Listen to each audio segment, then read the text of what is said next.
ಭರತ, ನಿನ್ನ ಗಂಡಾಂತರವನ್ನು ಮರೆತಿದ್ದೀಯಾ?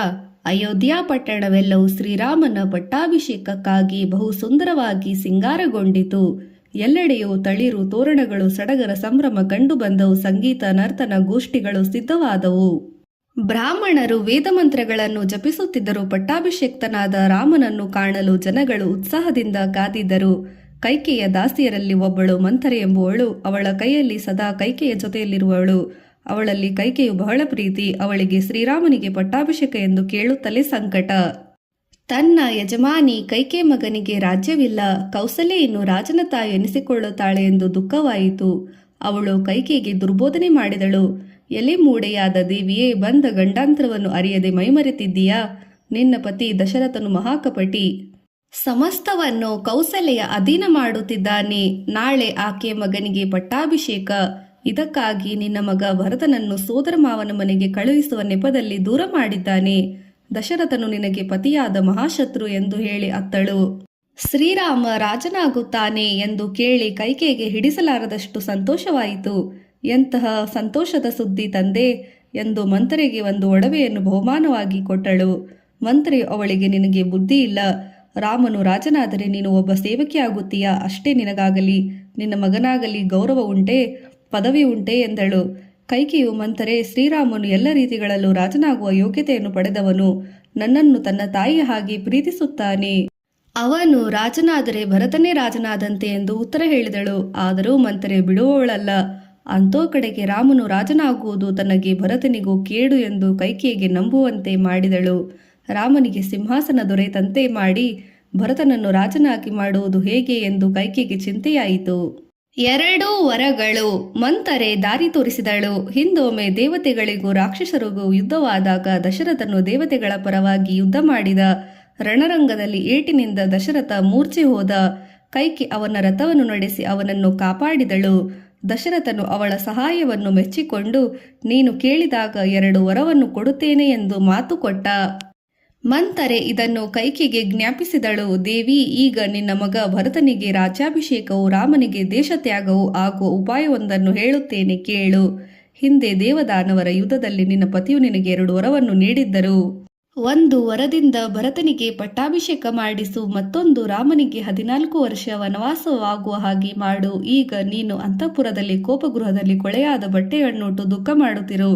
ದಶರಥ ನಿನ್ನ ಮೇಲೆ ಅತಿ ಪ್ರೀತಿಯುಂಟು, ನಿನಗಾಗಿ ಪ್ರಾಣವನ್ನೂ ಕೊಡುತ್ತಾನೆ. ಅವನು ಬಂದಾಗ ಈ ವರಗಳನ್ನೇ ಬೇಡು. ಆದರೆ ಈ ವರಗಳಿಗೆ ಬದಲಾಗಿ ಅವನು ಕೊಡಬಹುದಾದ ಯಾವುದೇ ವಸ್ತು, ವಾಹನ, ಒಡವೆಗಳಿಗೆ ನೀನು ಮನಸೋಲಬೇಡ. ಭರತನು ರಾಜ್ಯ ಸ್ಥಿರವಾಗಲಿ ನಡೆ ಎಂದು ಪ್ರೇರೇಪಿಸಿದಳು. ಕೈಕೆಯು ತನ್ನ ಒಡವೆಗಳನ್ನೆಲ್ಲ ತೆಗೆದಿಟ್ಟು ಕೊಳೆಯಾದ ಬಟ್ಟೆಯನ್ನುಟ್ಟು ಕೋಪಗೃಹದಲ್ಲಿ ಪ್ರವೇಶಿಸಿದಳು. ಅವಳನ್ನು ಆ ಸ್ಥಿತಿಯಲ್ಲಿ ಕಂಡ ದಶರಥನಿಗೆ ದಿಗ್ಭ್ರಮೆಯಾಯಿತು. ಅವಳ ಕೋಪಕ್ಕೆ ಕಾರಣವನ್ನು ಕೇಳಿದನು. ತನಗೆ 2 ವರಗಳು ಬೇಕು ಎಂದಳು. ವರಗಳನ್ನು ಕೊಡುತ್ತೇನೆ ಎಂದು ಅವನಿಗೆ ಭಾಷೆಯನ್ನು ತೆಗೆದುಕೊಂಡಳು. ಅವನಿಂದ ಭಾಷೆಯನ್ನು ತೆಗೆದುಕೊಂಡು ಅನಂತರ ಹೇಳಿದಳು, ಭರತನಿಗೆ ಪಟ್ಟಾಭಿಷೇಕ ಮಾಡು. ರಾಮನನ್ನು 14 ವರ್ಷ ಕಾಡಿಗೆ ಕಳುಹಿಸು. ಇದನ್ನು ಕೇಳುತ್ತಿದ್ದಂತೆ ದಶರಥನು ಮೂರ್ಛೆ ಹೋದನು. ಕೈಕೆಗೆ ಸಿಟ್ಟು ಸ್ವಲ್ಪವೂ ಇಳಿಯಲಿಲ್ಲ.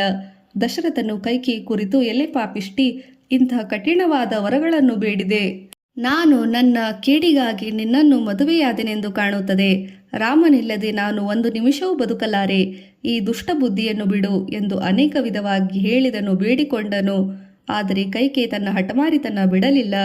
ರಾಮನಿಗೆ ಪಟ್ಟಾಭಿಷೇಕ ಮಾಡುವುದಾದರೆ ಇದೋ ನಿನ್ನ ಮುಂದೆ ನಾನು ವಿಷಪಾನ ಮಾಡುತ್ತೇನೆ ಎಂದು ನುಡಿದಳು. ದಶರಥನು ದೈನ್ಯದಿಂದ ವಿನಯದಿಂದ ಎಷ್ಟೇ ಬೇಡಿಕೊಂಡರೂ ಪ್ರಯೋಜನವಾಗದಿಲ್ಲದಂತಾಯಿತು. ಮತ್ತೆ ಮೂರ್ಛೆಗೊಂಡು ಅತ್ಯಂತ ಕಷ್ಟದಿಂದ ಆ ರಾತ್ರಿಯನ್ನು ಕಳೆದನು. ರಾಮನು ಕಾಡಿಗೆ ಹೋದ ಸಂದರ್ಭ. ಬೆಳಗಾಗುತ್ತಿತ್ತು. ಕೈಕೆಯು ರಾಮನನ್ನು ತನ್ನ ಅರಮನೆಗೆ ಬರಮಾಡಿಕೊಂಡಳು. ರಾಮನಿಗೆ ವನವಾಸಕ್ಕೆ ಹೋಗಬೇಕೆಂದು ತಿಳಿಸಿದಳು. ರಾಮನು ಸಂತೋಷದಿಂದ ಒಪ್ಪಿ ಸಿದ್ಧನಾದನು. ಲಕ್ಷ್ಮಣನು ಸೀತೆಯು ಅವನೊಡನೆ ನಡೆದರು. ಅಂತಃಪುರದಲ್ಲಿ ಕೈಕೆ ಮಂಥರೆಯನ್ನುಳಿದು ಎಲ್ಲರೂ ಗೋಳಿಟ್ಟರು. ಕೌಸಲ್ಯ ಸಂಕಟ ಹೇಳತೀರದು. ಶ್ರೀರಾಮ, ಲಕ್ಷ್ಮಣ, ಸೀತೆಯರು ಸುಮಂತನನ್ನು ನಡೆಸುತ್ತಾ ರಥದಲ್ಲಿ ಕುಳಿತು ಕಾಡಿಗೆ ಕಡೆ ಪ್ರಯಾಣ ನಡೆಸಿದರು. ಅವರನ್ನು ಗಂಗಾ ನದಿಯ ತೀರದಲ್ಲಿ ಬಿಟ್ಟು ಬಂದ ಸುಮಂತನು ಅವರ ನಡೆನುಡಿಗಳನ್ನು ದಶರಥನಿಗೆ ವಿವರಿಸಿದನು. ರಾಜನ ಹೃದಯ ದುಃಖದಲ್ಲಿ ಬೇಯುತ್ತಿತ್ತು. ರಾಮನು ಅಯೋಧ್ಯೆಯನ್ನು ಬಿಟ್ಟ ಕೆಲವು ದಿನಗಳಲ್ಲಿ ದಶರಥನು ಪ್ರಾಣ ಬಿಟ್ಟನು. ರಾಜಗುರುಗಳು ಮಂತ್ರಿಗಳು ಎಲ್ಲರೂ ಸೇರಿ ಮುಂದೇನು ಮಾಡಬೇಕು ಎಂದು ಯೋಚಿಸಿದರು. ರಾಜನ ದೇಹವನ್ನು ತೈಲದಲ್ಲಿಟ್ಟರು. ಭರತ ಹಿಂತಿರುಗಿದ. ರಾಜನಿಲ್ಲದಿದ್ದರೆ ಬಹಳ ತೊಂದರೆಯುಂಟು. ಸತ್ಯ ಧರ್ಮ ನ್ಯಾಯಗಳು ಅಲ್ಲೋಲಕಲ್ಲೋಲವಾಗುತ್ತದೆ. ಜನರಲ್ಲಿ ಅಶಾಂತಿ ನೆಲೆಸುತ್ತದೆ. ಜನರಲ್ಲಿ ಭಯಭೀತಿಗಳುಂಟಾಗುತ್ತದೆ. ಆದ್ದರಿಂದ ಭರತನನ್ನು ಬೇಗನೆ ಬರಮಾಡಿಕೊಂಡು ಪಟ್ಟಾಭಿಷೇಕ ನಡೆಸಬೇಕೆಂದು ಆಲೋಚಿಸಿದರು. ದೂತರನ್ನು ಕರೆದು ಇಲ್ಲಿ ಅತ್ಯಗತ್ಯವಾದ ಕೆಲಸವೊಂದಿದ್ದರದನ್ನು ತಡ ಮಾಡದೆ ಬರಬೇಕೆಂದು ಭರತನಿಗೆ ತಿಳಿಸಿರಿ. ಮತ್ತೆ ಯಾವ ಮಾತನ್ನು ಕೇಳಕೂಡದು ಎಂದು ಅಪ್ಪಣೆ ಮಾಡಿದರು. ದೂತರು ಪಟ್ಟಣವನ್ನು ತಲುಪುವ ಮೊದಲೇ ಭರತನು ರಾತ್ರಿ ಕೆಟ್ಟ ಸ್ವಪ್ನವೊಂದು ಕಂಡು ಚಿಂತೆಯಿಂದ ಕೂಡಿದನು. ದೂತರು ಬಂದು ಅಯೋಧ್ಯೆಗೆ ಬೇಗನೆ ಬರಬೇಕೆಂದು ತಿಳಿಸಿದರು. ತಂದಿದ್ದ ಉಡುಗೊರೆಗಳನ್ನೆಲ್ಲ ಕೊಟ್ಟರು. ಆಗ ಭರತನು ಅಯೋಧ್ಯೆಗೆ ಹೊರಟುವುದಾಗಿ ತಾತನಿಗೆ ತಿಳಿಸಿ ಶತ್ರುಘ್ನನೊಂದಿಗೆ ರಥದಲ್ಲಿ ಹೊರಟನು. 7 ದಿನಗಳ ಪ್ರಯಾಣದ ಬಳಿಕ ಅಯೋಧ್ಯೆಗೆ ಭರತನು ಬಂದನು. ಪಟ್ಟಣವನ್ನು ಪ್ರವೇಶಿಸಿದ ಭರತನಿಗೆ ಕಳವಳವಾಯಿತು. ರಾಜಧಾನಿಗೆ ಕಳೆಯೇ ಇಲ್ಲದೆ ಮಂಕಾಗಿತ್ತು. ಹೋಮ ಧೂಪವಿಲ್ಲದೆ ಯಜ್ಞಶಾಲೆ, ಜನಗಳಿಲ್ಲದೆ ರಾಜಬೀದಿ, ಬಾಗಿಲು ಹಾಕಿದ ಅಂಗಡಿಗಳು. ದುಃಖಗೊಂಡ ಪುರಜನರು ಭರತವನ್ನು ದುಗುಡದಿಂದ ನೇರವಾಗಿ ಅರಮನೆಗೆ ಬಂದನು. ಅರಮನೆಯಲ್ಲಿ ತಂದೆಯು ಕಾಣಲಿಲ್ಲ. ತಾಯಿಯಾದ ಕೈಕೆಯು ಅಂತಃಪುರದೊಂದಿಗೆ ಅಲ್ಲಿಗೆ ಬಂದನು. ಕೈಕೆಯು ಮಗನನ್ನು ಬಹು ಸಂಭ್ರಮದಿಂದ ಎದುರುಗೊಂಡಳು. ಅಮ್ಮ, ತಂದೆಗೆ ನಾನು ನಮಸ್ಕರಿಸಬೇಕು, ಆರೋಗ್ಯದಿಂದಿದ್ದೀರಾ ಎಂದು ಭರತ ಕೇಳಿದ. ಕೈಕೆಯಲ್ಲೇ ಭರತನೇ, ಮಹಾನುಭಾವನಾಗಿದ್ದ ನಿಮ್ಮ ತಂದೆಯು ಸಕಲ ಜೀವಿಗಳಿಗೂ ಪಡೆಯುವ ಅಂತಿಮ ಗತಿಯನ್ನು ಪಡೆದನು ಎಂದು ತಿಳಿಸಿದರು. ದೂತರು ಕರೆಯಲು ಬಂದಾಗ ತನ್ನನ್ನು ಕರೆಯಬಯಸುವುದು ರಾಮನ ಪಟ್ಟಾಭಿಷೇಕ ಅಥವಾ ತಂದೆ ಯಜ್ಞ ಮಾಡುವುದಕ್ಕೋ ಎಂದು ತಿಳಿದಿದೆ. ತಾಯಿಯ ಮಾತುಗಳನ್ನು ಕೇಳಿ ಅವನಿಗೆ ದುಃಖವು ತಡೆಯಲಾಗದೆ ಮೂರ್ಛೆ ಹೋದನು. ಕೈಕೆಯು ಇತರರು ಉಪಚಾರ ಮಾಡಿದ ನಂತರ ಎದ್ದನು. ತನ್ನ ತಂದೆಯ ಅಂತರ್ದರ್ಶನವನ್ನು ಮಾಡಲು ಭಾಗ್ಯವೂ ತನಗಿಲ್ಲವಾಯಿತು. ರಾಮ ಲಕ್ಷ್ಮಣ ಸೀತೆಯರು ಎಲ್ಲಿ? ನೀನು ಪಾಪಿ. ರಾಮನು ಕಾಡಿಗೆ ಹೋದ, ಸಿಂಹಾಸನ ತನದಾಯಿತು ಎಂದು ಕೇಳಿ ಭರತನು ತುಂಬಾ ಸಂತೋಷ ಪಡುತ್ತಾನೆ ಎಂದುಕೊಂಡಿದ್ದೆ. ಕೈಕೇಯಿ ಸಂತೋಷದಿಂದ ರಾಮ ಲಕ್ಷ್ಮಣರು ಸೀತೆಗೆ ಕಾಡಿಗೆ ಹೋದರು ಎಂದು ಹೇಳಿದರು. ಈ ಸುದ್ದಿಯನ್ನು ಕೇಳಿ ಭರತನಿಗೆ ಸಿಡಿಲು ಹೊಡೆದಂತಾಯಿತು. ಅಮ್ಮ, ಇದೇನು ಮಾತು ನೀನು ಹೇಳುತ್ತಿದ್ದೀಯಾ? ತಂದೆ ರಾಮನನ್ನು ಕಾಡಿಗೆ ಏಕೆ ಕಳುಹಿಸಿದರು? ಯಾರನ್ನೇ ಆಗಲಿ ಊರಿಂದ ಕಾಡಿಗೆ ಬೇಕಾದರೆ ಆತ ಬಹು ಕೆಟ್ಟ ಕೆಲಸ ಮಾಡಿರಬೇಕು. ಶ್ರೀರಾಮನು ಅಂತಹ ಪಾಪ ಕೆಲಸವನ್ನು ಮಾಡಿದವನಲ್ಲ. ಅವನು ಕಾಡಿಗೆ ಏಕೆ ಹೋದ ಎಂದು ಕೇಳಿದ. ಕೈಕೆಯು ತಾನು ವರಗಳನ್ನು ಬೇಡಿದ್ದುದನ್ನು ವಿವರಿಸಿದಳು. ತಾನೇ ಅಲ್ಲದೆ ಅವನಿಗೆ ರಾಜ್ಯ ದೊರೆಯುವಂತೆ ಮಾಡಿದಳು. ತನ್ನನ್ನು ಭರತ ಹೊಗಳುತ್ತಾನೆ ಎಂದು ಭಾವಿಸಿದಳು. ತಾನಾಗಿ ಭರತನಿಗೆ ಕೈಕೆಯ ರಾಜ್ಯ ಬಂದಿತು. ಅವನು ಸಂತೋಷ ಪಡಲಿಲ್ಲ. ಅವನಿಗೆ ತಂದೆ ಮತ್ತು ಅಣ್ಣ ಇಬ್ಬರಲ್ಲಿಯೂ ಅಪಾರ ಪ್ರೀತಿ, ಗೌರವ. ತಾಯಿಯ ಮಾತುಗಳನ್ನು ಕೇಳಿ ಅವನಿಗೆ ಬಹಳ ಸಂಕಟವಾಯಿತು. ತಾಯಿಯ ವಿಷಯದಲ್ಲಿ ಬಹುಕೋಪ, ತಿರಸ್ಕಾರ ಉಂಟಾಯಿತು. ನೀನು ನಮ್ಮ ಕುಲಕ್ಕೆ ಮೃತ್ಯುವಾಗಿ ಬಂದೆ. ರಾಮನಿಗೆ ನಿನ್ನಲ್ಲಿ ಎಷ್ಟು ಪ್ರೀತಿ ಎಂದು ತಿಳಿದಿದೆ. ಅವನೇ ಮಹಾರಾಜನಾಗಲು ಯೋಗ್ಯನಾದವನು. ನೀನು ಪಾಪಿ, ಗಂಡನನ್ನು ಕೊಂದೆ. ನನಗೆ ಅಪಕೀರ್ತಿ ಬಂದಿತು. ನೀನು ರಾಜ್ಯವನ್ನು ಬಿಟ್ಟು ತೊಲಗು ಎಂದು ಕೋಪದಿಂದ ಮಾತನಾಡಿದನು. ಅವನ ಧ್ವನಿಯನ್ನು ಕೇಳಿ ಕೌಸಲ್ಯೆಯು ಅಲ್ಲಿಗೆ ಬಂದಳು. ಅವಳಿಗೆ ಭರತನ ಮನಸ್ಸು ತಿಳಿಯದು. ನಿನಗೆ ಈಗ ರಾಜ್ಯ ದೊರೆಯಲಿಲ್ಲ, ಸಂತೋಷವಾಯಿತೇ? ನನ್ನನ್ನು ರಾಮನಿರುವ ಕಡೆಗೆ ಕಳುಹಿಸಿಬಿಡು ಎಂದು ಗೋಳಾಡಿದಳು.